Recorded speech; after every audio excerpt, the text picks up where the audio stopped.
certaine stabilité. Cependant, les provinces sud seront plutôt dominées par une goutte froide, un air froid qui se traduit par une instabilité importante. Pluie et orages sont donc au programme pour cette nuit dans l'extrême sud du pays. Quant à demain matin, un vent fort prendra le relais sur les provinces sahariennes, notamment dans les provinces d'Aousserd et de Oued Dahab, où l'on attend des bourrasques de près de 85 km/h. Ce vent soulèvera en prime du sable et de la poussière. Toujours dans l'extrême sud, on pourra retrouver quelques gouttes de pluie résiduelles. Les côtes et plaines atlantiques ainsi que le littoral méditerranéen seront brumeuses aux premières lueurs du jour. L'après-midi, le temps demeure venteux et nuageux. Dans le sud, on peut s'attendre encore à quelques orages isolés ainsi que quelques gouttes de pluie, alors qu'ailleurs, le temps est au beau fixe et les nuages se font plutôt rares.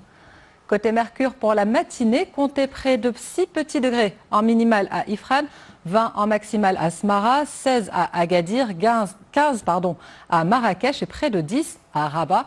En deuxième partie de journée, il fera chaud à l'intérieur du Souss et des provinces sahariennes. Comptez 35 degrés pour Smara, 31 à Agadir, 28 à Ouarzazate et près de 23 pour la capitale. Quant à ce week-end, pas de changement notable. Samedi, les températures seront en hausse dans l'ensemble du pays. Passage nuageux sur l'Atlas et formation brumeuse le long des côtes atlantiques nord et centre. Carte similaire pour dimanche. Seules s'ajouteront des rafales de vent qui balayeront le Tangérois.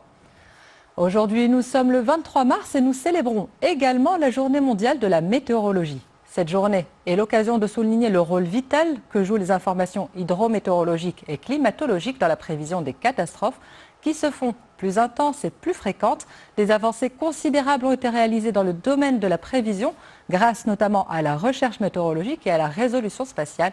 Les différents services mondiaux se coordonnent afin de faire face aux enjeux de plus en plus nombreux du changement climatique. Ainsi, grâce aux données récoltées, les alertes climatiques peuvent se faire de façon plus précise, mais surtout plus en amont.